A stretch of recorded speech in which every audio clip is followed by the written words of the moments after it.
the hunt and I set the pace when I'm running. I always take what I want and I always give it 100. Don't need a bank, no I'm funded. Play the game like it's nothing. I'm always thankful for something. Don't take for granted, stay humble. Now wake up, it's time to look at the enemy. Look in the mirror if he is no friend to me. It's not. Don't forget to subscribe and push the notification bell for you not to miss our upcoming updates.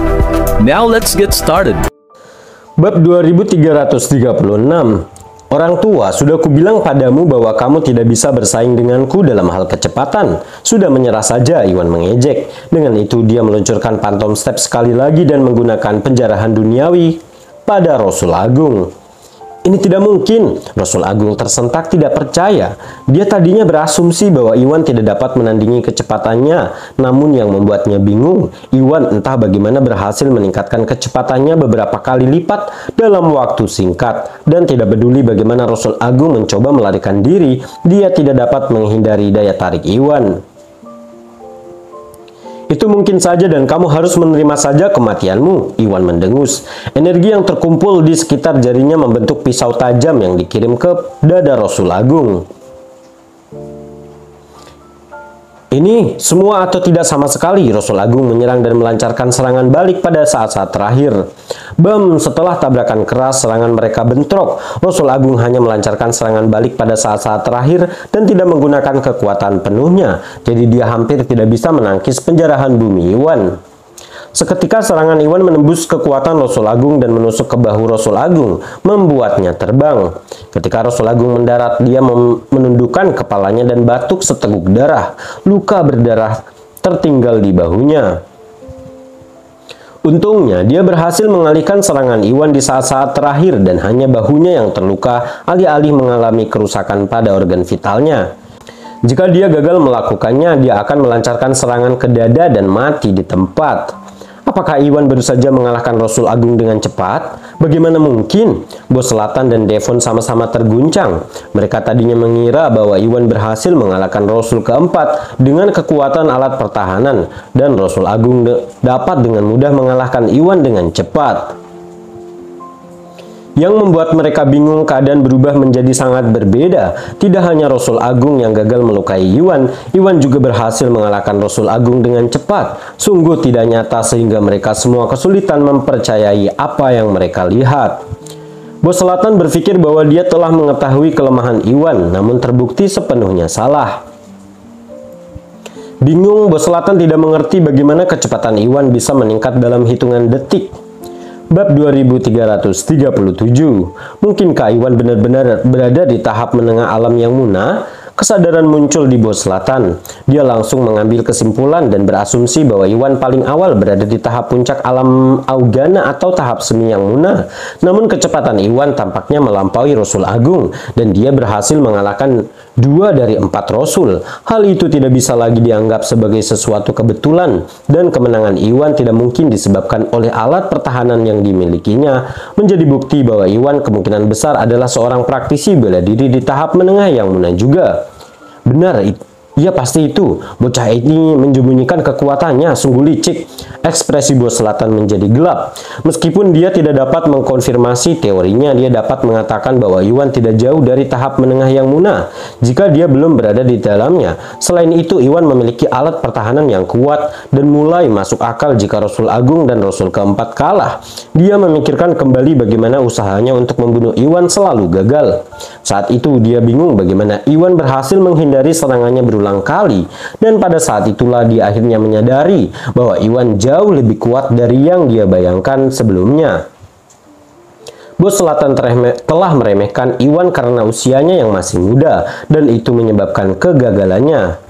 Baiklah, siapa sangka Tuan Gusnadi telah mencapai tahap menengah yang munah di usia yang begitu muda. Pantas saja dia berani menantang 4 Rasul. Bertentangan dengan kekecewaan Bos Selatan dan Devon, Arthur dan Agus sama-sama gembira. Arthur yang sama-sama berpengalamannya dalam pertempuran seperti bos selatan dapat mengatakan bahwa Iwan kemungkinan besar telah mencapai tahap menengah yang muna karena dia tidak akan mampu mengalahkan Rasul Agung dan Rasul keempat secara berturut-turut. Pada awalnya, Arthur ragu-ragu untuk menerima rencana Iwan, tetapi karena Iwan tampaknya berada dalam keadaan tahap menengah yang muna dan menyadari bahwa dia mungkin memiliki apa yang diperlukan untuk mengalahkan 4 Rasul sendirian, semangatnya langsung terangkat dan matanya berbinar penuh harapan.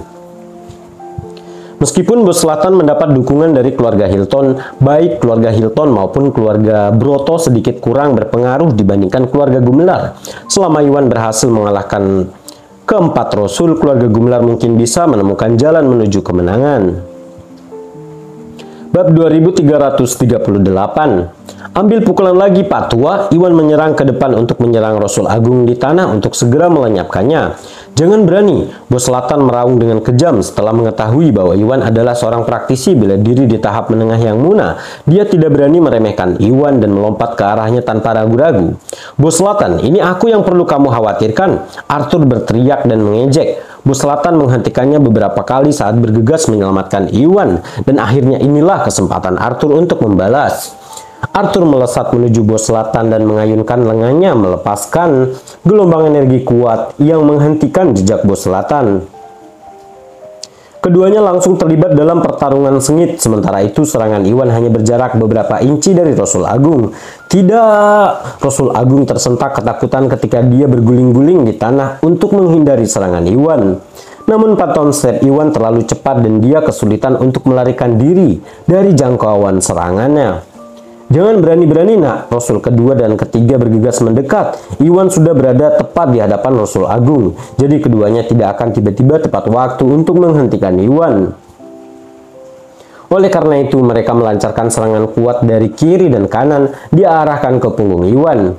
Berniat memaksa Iwan menghentikan serangan terhadap Rasul Agung. Brengsek, ekspresi Iwan menjadi gelap ketika dia terus mengejar Rasul Agung. Dia bisa membunuhnya, tetapi dia juga akan menderita luka parah akibat serangan Rasul kedua Rasul dan ketiga. Itu bukan kesepakatan yang layak. Jadi Iwan menyerah dan berbalik untuk meluncurkan dua serangan ganda pada Rasul kedua dan ketiga. Baik Rasul kedua dan Rasul ketiga mengetahui bahwa Iwan berada dalam kondisi menengah yang muna dan bahwa ia memiliki alat pertahanan yang kuat di tahap yang muna juga. Sehingga tak satu pun dari mereka berusaha untuk melawan Iwan secara langsung. Keduanya menjauh dari serangan Iwan dan melompat ke arah Rasul Agung untuk membantunya bangkit dari tanah. Bos selatan merasa lega karena Rasul Agung berhasil diselamatkan tepat waktu dan langsung memutuskan untuk mengirim keempat Rasul untuk menyerang. Perhatikan kata-kataku, 4 Rasul. Iwan menyebabkan terlalu banyak masalah, segera singkirkan dia. Bos selatan memerintahkan. Meskipun Iwan cukup tangguh dan memiliki alat pertahanan yang kuat, keempat Rasul semuanya berada dalam tahap menengah yang muna, dan bahkan bos selatan sendiri akan berjuang untuk menghadapi mereka berempat sekaligus. Oleh karena itu, dia menolak untuk percaya bahwa Iwan mampu melakukan keajaiban seperti itu. Bab 2339. Bos selatan, kenapa kamu tidak fokus mengkhawatirkan dirimu sendiri? Ambil ini, pukulan badai. Arthur meraung memanfaatkan gangguan bos selatan. Dia meluncurkan metode keluarga Gumelar yang paling kuat, yaitu pukulan badai. Sejumlah besar energi sejati muncul dari telapak tangannya dan melesat menuju bos selatan. Brengsek, bos selatan memucat dan mundur dengan cepat. Namun kekuatan Arthur terlalu kuat dan bos selatan berjuang untuk menjauh dari jangkauannya, tidak peduli seberapa keras dia berusaha. Jangan berpikir bahwa keluarga Gumelar adalah satu-satunya yang memiliki metode kelas progresif tertinggi. Ambil tendangan ilahiku. Kehabisan tempat untuk melarikan diri, bos selatan melompat ke udara dan meluncurkan tendangan kuat untuk menemui pukulan badai milik Arthur. Bom serangan yang dilancarkan oleh Arthur dan bos selatan bentrok. Bos selatan yang kekurangan kekuatan berjuang untuk mengatasi pukulan badai milik Arthur dan dikirim terbang. Bos selatan melakukan jungkir balik di udara dan mendarat tersandung ke belakang. Ambil ini, Arthur menyerang ke depan dan melancarkan serangan lagi ke arah bos selatan untuk mengalahkannya. Mengetahui bahwa keluarga Gumelar akan memiliki peluang menang yang jauh lebih besar jika bos selatan menderita luka parah. Bos selatan, biarkan aku membantumu. Menyadari bahwa bos selatan akan dikalahkan, Devon pun bereaksi tepat waktu dan melompat ke udara untuk menyerang Arthur dari belakang. Dengan dukungan Devon, bos selatan dengan cepat memulihkan ketenangannya dan mulai bekerja sama dengan Devon untuk melawan Arthur. Brengsek, Arthur frustasi tetapi tidak berdaya. Meskipun Arthur adalah praktisi bela diri yang tangguh, bos selatan dan Devon juga kuat. Bos selatan hanya sedikit lebih lemah dari Arthur. Sementara Devon telah mencapai tahap menengah alam yang muna bertahun-tahun yang lalu dan hampir mencapai tahap akhir alam yang muna, yang membuatnya jauh lebih kuat daripada Rasul Agung. Karena kalah jumlah, Arthur perlahan-lahan dipaksa ke posisi bertahan, tetapi berhasil mempertahankan bos selatan dan Devon tanpa dikalahkan untuk saat ini. Arthur, kami datang untuk membantu. Saat Arthur diserang, keluarga Gumelar bangkit dan 4 tetua melangkah maju, siap melompat untuk membantu Arthur. Bab 2340. Saat itu seorang lelaki tua kurus berdiri di depan. Keluarga Gumelar, biarkan kami keluarga Hilton melihat kemampuanmu. Dia adalah pemimpin garis keturunan kedua keluarga Hilton. Namanya Bobby Hilton. Bersamanya ada 5 tetua keluarga Hilton yang menghentikan keluarga Gumelar tepat waktu untuk melenyapkan Iwan dan menghindari semua kemungkinan kegagalan. Devon memanggil adik laki-lakinya bersama dengan 5 tetua keluarganya, hanya menyisakan putranya Sebastian untuk mempertahankan benteng. Inilah saat yang tepat bagi para tetua keluarga Hilton untuk bersinar. Minggir dari kami jika Anda menolak untuk melihat alasan dan bersikeras membantu bos selatan dalam tindakan jahatnya. Kami tidak akan menunjukkan belas kasihan apapun kepada kalian. Tetua Agung keluarga Gumelar mengejek dan memberi isyarat kepada yang lain untuk berbaris di hadapan keluarga Hilton. Seolah kamu bisa menghentikan kami. Lelucon yang luar biasa, tetua. Ketahuilah tempatmu. Saya menyarankan agar Anda menyerah dan menyerah. Dengan begitu bos selatan dan keluarga Hilton mungkin akan menyelamatkan nyawamu. Bobby mencibir. Dia tahu bahwa keluarga Gumelar sangat kuat dan keempat tetua keluarga Gumelar telah sampai tahap menengah yang muna. Namun sebagai salah satu keluarga paling berpengaruh di wilayah selatan, keluarga Hilton juga tidak lemah. Bobby dan kelima tetua Hilton semuanya berada di tahap awal yang muna dan tidak jauh untuk mencapai tahap menengah yang muna. Karena jumlah mereka melebihi keluarga Gumelar dengan selisih 2, Bobby sama sekali tidak khawatir. Baiklah Bobby Hilton, kamu yang meminta ini ya, mari kita lihat siapa yang menang pada akhirnya. Ketua keluarga Gumelar tertawa dengan marah sebelum melancarkan serangan bersama dengan 3 tetua keluarga Gumelar lainnya. Pertempuran sengit terjadi dan seperti prediksi Bobby, keluarga Hilton segera unggul karena keunggulan jumlah, tetapi keluarga Gumelar terlalu tangguh bagi keluarga Hilton untuk segera mengalahkan mereka.